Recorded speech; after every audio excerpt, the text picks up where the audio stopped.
ফের মৃতদেহ উদ্ধার অন্ডালে শিদুলি রেল লাইনের অদূরে ফাঁকা জায়গায় এক বৃদ্ধার মৃতদেহ উদ্ধার ঘিরে চাঞ্চল্য এলাকায়। ঘটনাটি ঘটে মঙ্গলবার সকালে। মৃত বৃদ্ধার নাম নিভা আচার্যি, বয়স আনুমানিক 70 বছর, দক্ষিণখণ্ড গ্রামের হাঁসডিয়া পাড়ার বাসিন্দা। দক্ষিণখণ্ড গ্রামেরই। ওনার একটু মেন্টালি প্রবলেম ছিল, সকাল থেকে বাইরে বেরিয়ে যেত, ঘুরে বেড়াতে এদিক ওদিক। আমরাও দেখেছি গ্রামে ঘুরতে, আমরা যখন দেখতে পেতাম খবর দিতাম তাদের ছেলেকে যে তোমার মাকে এখানে দেখলাম, ওরা আবার রিকভারি করে নিয়ে যেত। আজ সকালে শুনলাম আমাকে ওর ছেলে ফোন করলো, দাদা এই ব্যাপার, একটু চলো আমার সাথে।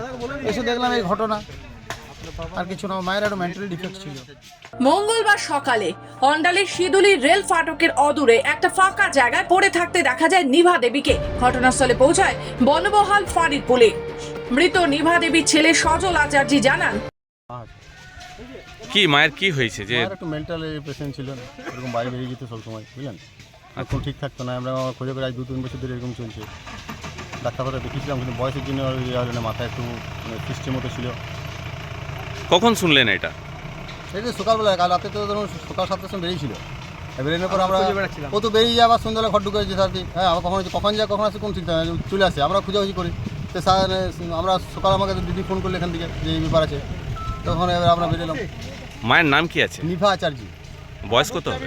বয়স কত হবে? 71। ডাক্তার দেখিয়েছেন? ডাক্তার আগে চলছিল, মেডিসিন খেতে না, মেন্টাল না, মেডিসিন দিলে ফেলা দিত, বুঝলেন তো। খুব ডিস্টার্ব, কোনো কিছু চেঞ্জ থাকতো না।